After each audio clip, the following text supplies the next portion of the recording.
Hello and welcome to another episode of the Business of Business podcast. I'm your host, Roy. Of course, we are the podcast that brings you a wide variety of guests to talk about a bunch of diverse topics, try to help out our small businesses, solopreneurs, entrepreneurs, maybe get you to think about something that really hadn't been on your radar, but also give you some places to go if you do need some extra help. We want to see everybody be successful. Today, we're excited to have S.A. Grant. He is a business growth strategist, and he also is a host of a podcast, Boss Uncaged. And there they talk about strategy and growth as well. So, S.A., welcome to the show. Definitely. I appreciate you having me, Roy. Hey, you bet. Glad to talk to you. I love business strategy, and we were talking pre-show that now is probably a good time. We have some glimmer of hope of coming out of COVID, so I think there's a lot of businesses that are regrouping and figuring out, where do we go from here. So, not a better time to talk to a growth strategist and see how can we start growing our business. So, tell us a little bit before we get started, though. Kind of how you ended up here in this space, a little bit about your podcast, and then maybe some things that you're seeing out there right now. Yes, I mean, my original background started as a graphic designer, and while I was in art school, I was just thinking, okay, graphic design is great. It's a way for me to monetize art, but they weren't teaching me on how to monetize art. So in that journey, I decided, okay, I needed something else to support that. So I went back for another degree, and I got a web design multimedia degree. And in that journey, I was like, all right, cool. Now I know how to build stuff and I know how to design stuff. Now, how the hell do I sell it? Right. That's always the trick, right? It's always a trick. So, just on that journey, I just kind of just dove into business development, business strategy, and on that journey, I've became a travel agent. I still hold life insurance licenses for like maybe 6 or 7 states up and down the East Coast. I had a Series 6. I kind of let that go because I didn't want to be controlled by FINRA. So I've Yeah. dibbled and dabbled in multiple different facets, and I was like, okay, how do I put all these different things that I've journeyed upon and stumbled across and worked in, and that's how I kind of developed the Boston Cage brand. It was more so opportunity for me to help small business owners and entrepreneurs, and also leave behind a evergreen legacy for my kids to understand my journey and other people's journeys on their success escapades. Yeah, and I mean, it's really a good place that you come from, because that is who I feel like this is who we are talking to more today. It's people that found themselves in business. I mean, they may have a trade or a skill just like yourself, but it's like, okay, I've had to do this to survive through this pandemic, but now, where do we go as we come out of this? And a lot of people don't have that next step like you've took. Is it, if it's just me, it's cool, I can do my thing and be okay. But now I've got another employee, now I've got this, more customers. So there's got to be Yep. some change and some growth in the business to actually survive. And like I said, a lot of people didn't set out to be entrepreneurs, they were just kind of forced into it lately. Yeah, I think that stands true. I mean, especially with 2020, behind us, but still current and well alive in 2021. A lot of people had the opportunity to figure out that, okay, we're losing jobs. What's our next step? So everybody went online, which was kind of weird when you think about it. We've been online marketing forever, and now we have this influx of all these new people that Right. essentially need us to guide them in the right direction. Yeah.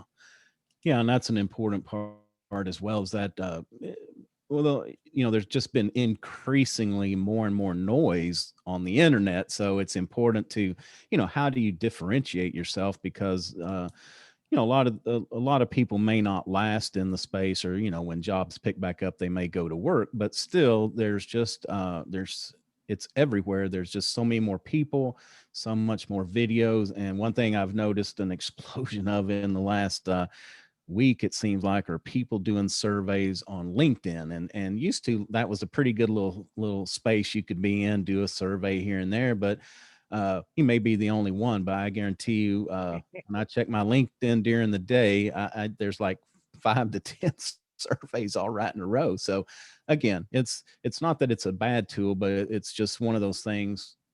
Like, the bigger picture is, how do we make ourselves stand out where we can kind of rise above all that noise that's out there? Yeah, yeah. I mean, I think that's kind of like a long tail keyword, right? It's one of those things that in the market sector currently right now, people are in the discovery phase. They're discovering all these new tools, and they're just going to use them. Yeah. right? But once you get seasoned and you kind of figure out like what really works, right? So timeless things that were evergreen that are always going to work is education, right? And that's the Right. first platform. In that education, then you want to look at probably books, Kindles or physical books. Those are not necessarily the $1 million items, but they're the gateway drugs. They're enough to hook someone to say, hey, here's some information. I'm telling you a couple steps on how to get there. This book will get you part of the way there, and then you use that book as a lead magnet to then call me in to either coach you, to either help you monetize, or to give you more information through an online tool, or to even upsell a software that I've created. Yeah.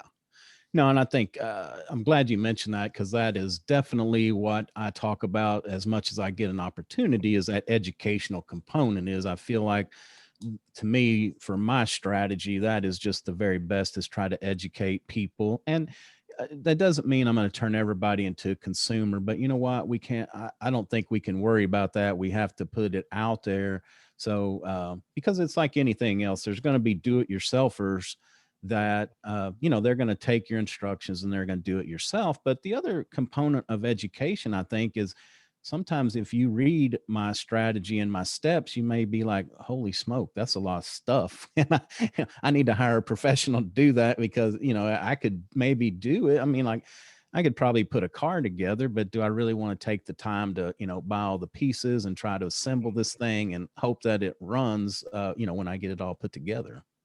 Yeah, yeah. I think just based upon what you just said, I always trying to make this funny analogy. It's kind of like if you're working on repairing something at your house, right? And if you're like a do or die kind of person, no matter what happens, you're going to get it done, then that's great. But then you may be the person that may bite off a little bit too much. You may take down a wall and realize there's power lines in it. You may see water lines in there, and then okay, I'm gonna cut the water line, and then you cut the water line, but you forget a step like maybe turning off the water, and then you end up with a bigger disaster, and then you're gonna have to hire someone as a professional to come in and clean up your mess and fix what you already started. Yeah. Yeah, and I'm that guy. I mean, I'm not scared to start anything, but you're definitely right. There are times I've started that project and got into it, and you just realize like, wait, this is way over my head, or the time constraints or whatever it may be that I've got to reach out and get help. And that's why I feel like this educational component, and that's not just marketing. I think in sales, when I was more of in the sales space, I use that as well because again, my listeners get tired of hearing me say this, but instead of reaching out like, hey, SA, we talked yesterday. I know you weren't ready, but I'm circling back with you to see if you're ready to sign up and let's get Mhm, started.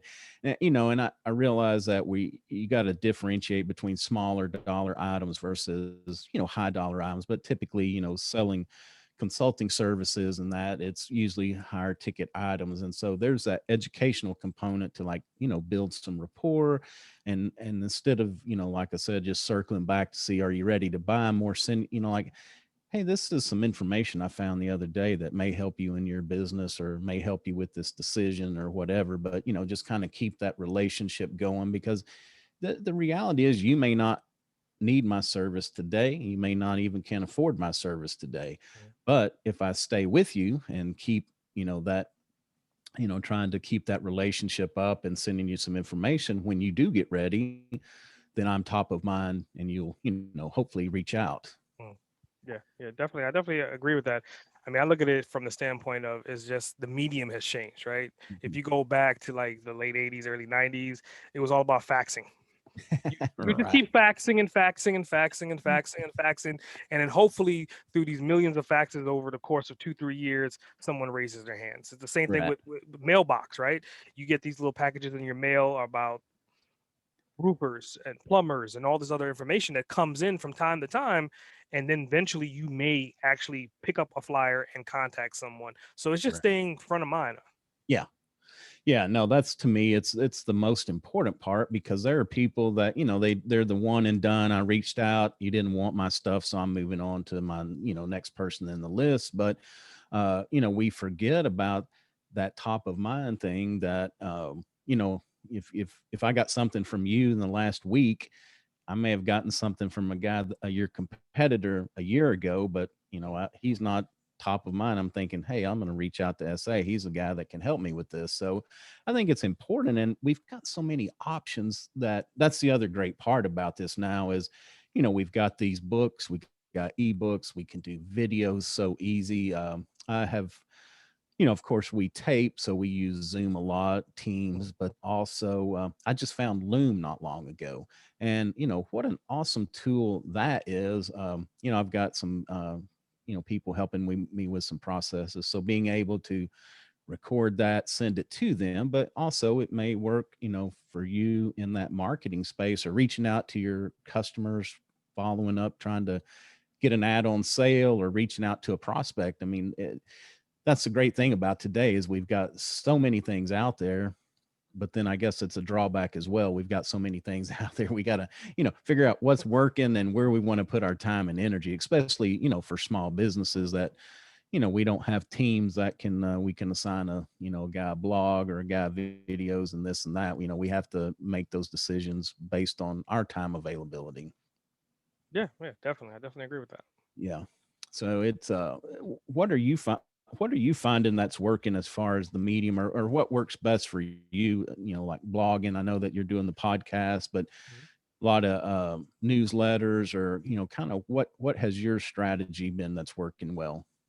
So my strategy, once I came to terms with it, right? Because to your point, a lot of times people they talk about systems, but they don't implement systems. Yeah. So for me, it was more so I'm like a big systems guy. I'm a big automation guy. So I'm always looking for lifetime deals, and I'm making purchases, and I'm utilizing these things. Then I'm like, okay, I'm utilizing them. Maybe one or two other people on my team is utilizing one part, one component here. So the next phase is I need to orchestrate all these software into a system to say, okay, I use this for this. These are the steps and procedures for this particular software, and this is what the outcome of the software is going to be. Because then I could delegate that. And then Yeah. once I have somebody to own that, then I can move on to the next thing. So that's part of what I'm doing on my personal brand right now is I'm compiling all the information from the different sources that I use from my different PAs and VAs, and also myself and putting them all into one system to be, okay, here's the mastermind of Boston Cage, and then I can kind of pass it on to someone else to kind of run that operation Yeah. now.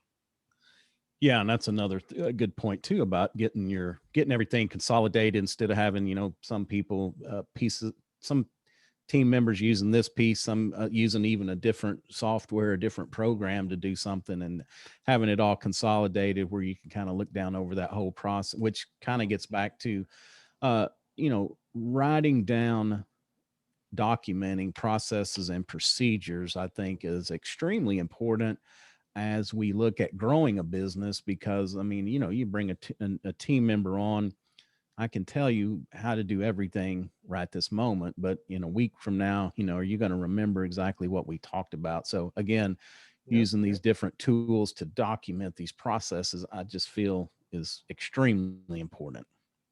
Yeah, yeah, I totally agree with that. I mean, and to your point, if someone new comes into your team, right, you have to think about if you have an HR department, if you're large enough to have an HR department. If you're not, then obviously you're the executive staff, you're the executive board, and then you're going to have to train someone or have someone else train someone. But Yeah. if they may miss steps, they may not do things exactly the way you're going to do it. And you don't expect anyone that you're going to hire to do exactly what you're going to do. But if you put steps and procedures like step one, step two, step three, step four, step five, and as long as they follow these particular steps, and again, they have to be comfortable with being bored to a certain extent to move past these steps until it becomes self-explanatory to them. So they don't have to think about the steps anymore. That's Right. when you gotta get to that nice Plymouth rock of a situation to where you can pass off that torch. Yeah, yeah, yeah. Because we get it. I think that kind of talk gets into a little bit too about uh, I'll say this nicely, not holding on too tight. I don't want to say control freak. That sounds Mhm. pretty harsh and abrasive. But if we're going to move past that, if we want to, I mean, there's people that they like to operate as a solopreneur professional, and that's Mhm. just kind of their space. But if you really want to grow, at some point, you've got to be able to let go and know that you can't do everything all the time. You've got to, but that's why it's good for this knowledge transfer to get that stuff out of your brain on paper, on a video or whatever, so we Mhm. can help our team members to grow as we do try to expand. Yeah, definitely. And then also those strategies about, when to expand. That's always a challenge because, sometimes there are people that, uh, we want to grow the business. And unfortunately, I think there can be a downside to growth too. We can kind of outgrow ourselves. So we have to decide, what is this marketing plan? How are we moving through it so we can have the people in place to serve? I mean, because, there's nothing more satisfying than to implement a plan and Mm. get business from it, or, start getting phone calls or emails or however. But it can also be a very scary moment the minute, hey, instead of getting 5 emails that you can handle, all of a sudden I got 100 inquiries. Or if you're a product fulfillment company, instead of, yeah, I got 5 orders yesterday and I got 3,000, tomorrow. Because, we talk about that some too on the show, is that not having business is not the only way to go out of business. Sometimes you Mm. can actually be too successful and have too much success, but if you don't plan for that, it can be very detrimental.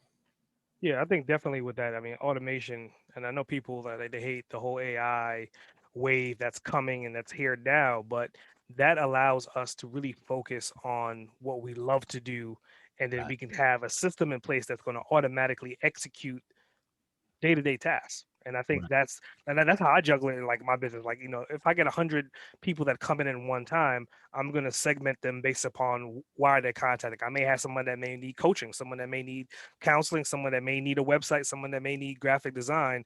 And then I'm gonna take each one of these elements and put them in their respective systems and automate that process.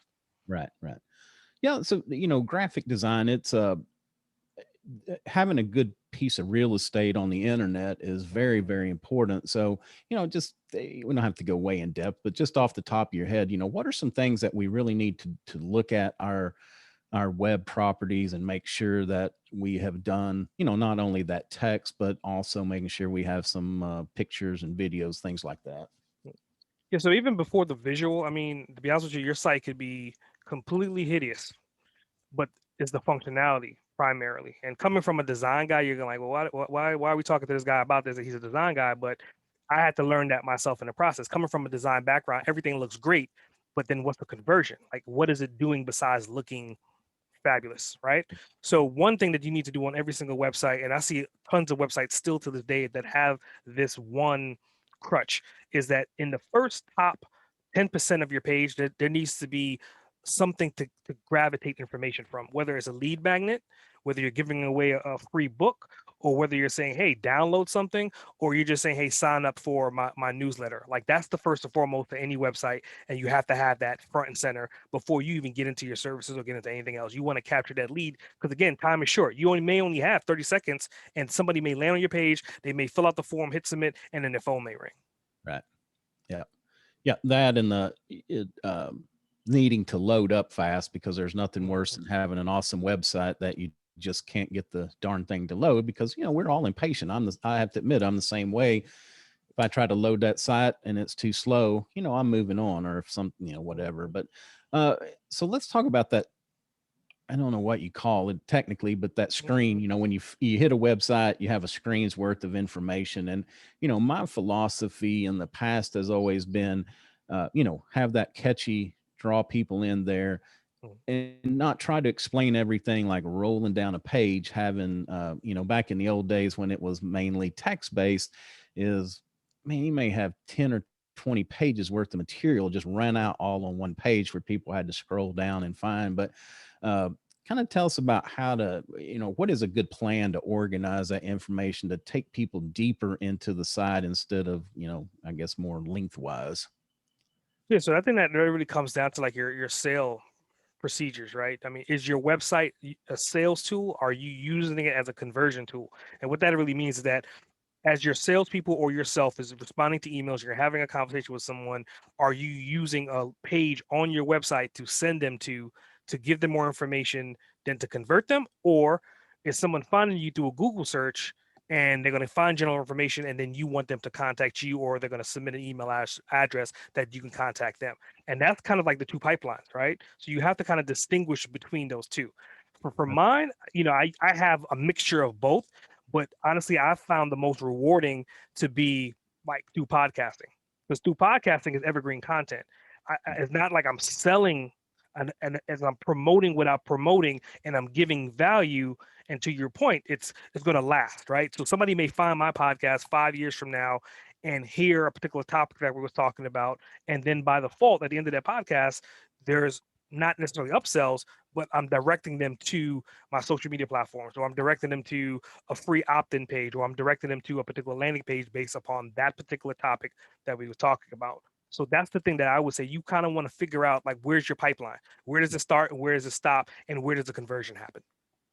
Yeah, and that's a great point to bring up about the evergreen content. I think it gets back to our building our brands and our reputation. And it doesn't have to be, I'm not advocating one particular medium. There's so many good ones. Some people are better writers. Some people, don't want to get on and talk in front of a microphone or a camera. And it's okay. I mean, there's ways that you can find out. There's ways that you can find ways to promote yourself and your business and your brand that are comfortable for you and for your prospects too. But I think it's that consistency and putting stuff out there, because the reality is, and I'm sure you've learned this doing podcasting, is you could record one episode and put it out there.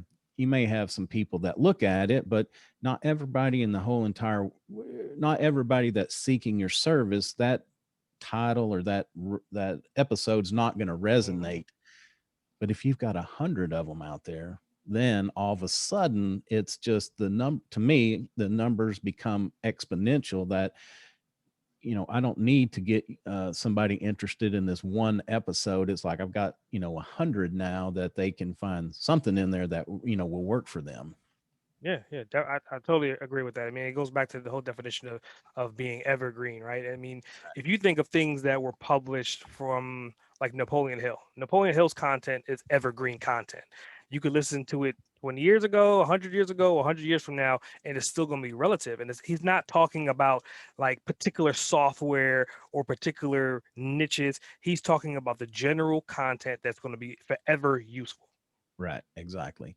Yeah, and the same thing works not only with podcasts but with blogs. If you do just personal videos, but just be consistent. Pick out, like you said, topics that will live forever. Put them out there, and it's a slow. This is a long game. This is not, what we say. It's not a sprint. It's a marathon, and we're doing a few things. I think too is it's not, we do want to convert. I mean, I would love to send out emails or put something up and people just flood you with wanting to do business with you. Mm. But the other part is we want to build that pipeline. We want to reach people that may not even know about us, may not be interested in our service today, but like we said, you keep putting it out and stay in front of them, you kind of build that pipeline to where it just continues to grow and grow. Yeah, I think you brought a solid point of like just list building. And they always say the riches are in the niches. But the reality is the riches are in the lists, right? Like the larger your list is, and think about a list from a standpoint of what you just said. I may have 100 people in my list, much like I may have 100 episodes of the podcast. Out of those 100 people, they may not listen to every single episode. They may listen to one episode. So let's say I send 100 emails. By the time you get to, let's say, email 5 or 6, that particular email, that particular service that you're helping them to resolve whatever problems they're having may talk to that person at that time. It's not necessarily a hit or miss game. It's just a quantity game and giving value over a period of time to get the best results. Yeah. No, exactly. And anything else that you want to add about the brand building, or any growth strategies, some things that you've been working on here lately? Yeah, so I mean, with like just brand development, brand strategy, I mean, that kind of goes to like my core graphic design, and even thinking about like my brand, like the Boston Cage brand, there's multi different facets to it. Somebody could look at it and be it's very simple. Somebody may see arrows, somebody may see a person, somebody may tie it into being on cage. Like that's what makes a good logo, right? You want people to kind of talk about it and kind of ask you questions like, did you do that on purpose? Like, does this mean that? Yeah. Versus just having a logo that's too overly complex and people are still trying to figure out what's going on with it, and it doesn't really invoke an emotional reaction. Yeah. Yeah, and for those that aren't watching the video, you need to go watch it, because you can see the logo behind SA, and it's cool because it does look almost. It looks like a man, but then it also looks like all the arrows pointing in. I look at it as, that's where all the answers lie, is where all the arrows are Mm. pointing in there. So, uh, Yeah. It's beautiful that you said it, because I mean, every single time I hear an interpretation of the logo, it tells me that that's the right logo, because everyone's interpretation is uniquely different, but the messaging is globally the same. yeah. It's about internalizing, it's about focusing, it's a person. Those are all the things that we do, right? I mean, I'm talking to people about what they need to focus on and how they need to grow. Or my podcast is talking about, if you are currently in corporate America and you want to break out, first you need to focus on what you want to do, which goes back to the arrows pointing inward and then exploding out, which goes to the uncaged. Yeah. Yeah, that's awesome. And yeah, and yeah, just talking about the people that want to get out there on their own. Just mentioned this for a minute. Find your passion, and I'm sure you're the same way. That podcasting is awesome. I get to, number one, I learn so much from my guests, Mhm. just me having the conversation, but I get to meet a lot of great people, learn a lot, and but find something that you're very passionate about. And the saying is true: if you find something you're passionate about, you'll never work a day in your life, because it's fun. You jump up out of bed and want to rush to do this stuff because you enjoy it and you get value out of it. So if you're thinking about it, just go with your heart. And sometimes that money and success, all want that, but that money doesn't always measure success. Sometimes I think we can be happy in our heart, and that's a little altruistic, I know, but we can still be happy and have a pleasurable life, doing some things that may not make us all the the money that we think we need. Yeah, I mean, I'm That's happy a that you went down that direction of like just passion, because I mean, one of the books that I published last year was pretty much 100% about passion. It was just about how to figure out how to target, how to develop and build from your passion. Yeah.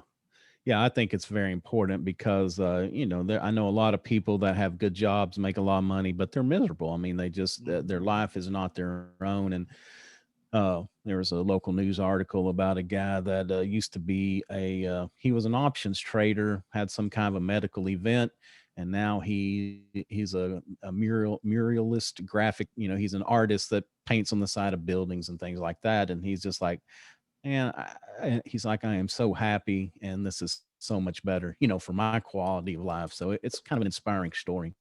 Wow. Yeah, yeah, definitely gotta look Yeah, that one up. I didn't mean to go down that road, but since we're talking about the people coming out of the corporate world, it's important uh, to give that some thought. Where I was going to go with that was the logo is back to that, to say, it's very important to give your logo some thought, because again, that's going to become your brand. And we're going to hopefully spread it across website, social media, and everywhere that we go. So you want it recognizable, you want something memorable. And I like what you said about different people having different interpretations. I think that's something I've never thought about. Yeah, yeah. And another thing too about like just branding, you want to keep the lettering pretty self-explanatory. Like Boss and Cage is pretty simple. I mean, a 5-year-old could pretty much spell it out, sound it out, and spell it out. And that's another reason why I wanted to kind of name it something like that versus something that has 20 syllables, right? Sometimes you may have a last name and you want to represent your last name, but if your last name is extremely long or hard to figure out, you're not going to get any traffic, because everybody and their mom is going to be on Google typing it and doing search results, and they're not going to find it, and they're going to keep trying. By the time they do it 2 3 times, they're not going to land on your page.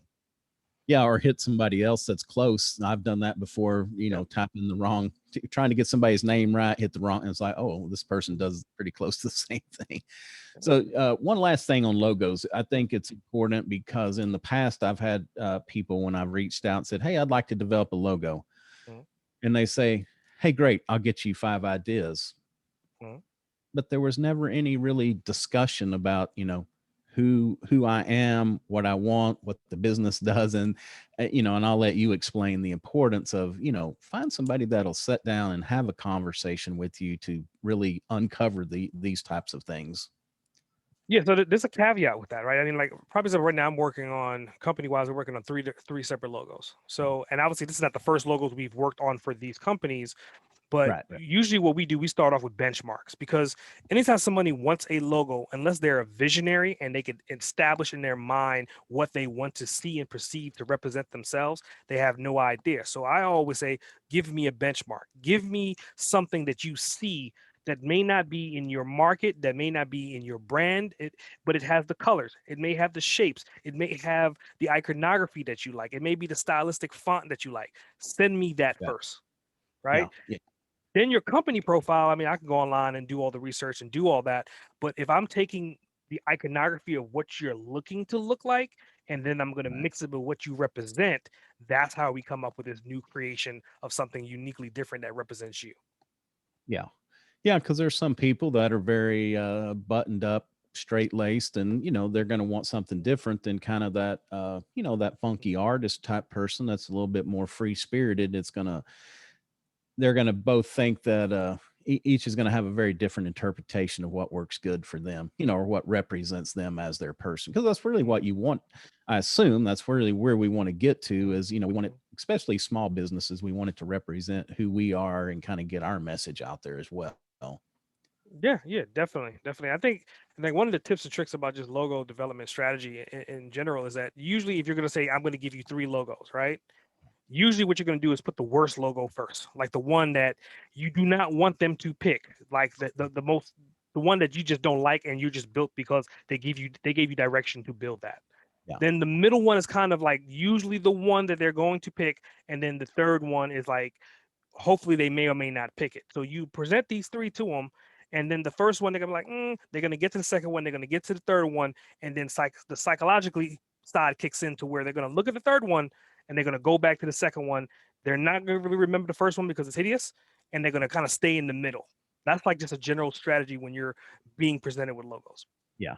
Yeah, and that's also I've heard that about offerings as well. You always Mhm. put the one that you want people to land on the most in the middle. You put the kind of crazy ones to the left and to the right to drive them Mhm. to that one in the middle. That's kind of the sweet spot. Yeah, believe it or not, it works. It Yeah. works. And I'll say at least probably 8 out of 10 times it works. And the part of like the logo development side is like, obviously you give someone an opportunity, the first revision. Like I always call it the initial concept. So like your logo is not going to come from the initial concepts. The initial concepts is going to give me the angle to figure out which way you want to swing and what look and feel you're really asking for. Because what you gave to me is not what I'm going to present to you 100%, and it's not going to be the final product. Yeah. Yeah, and just put some thought into that.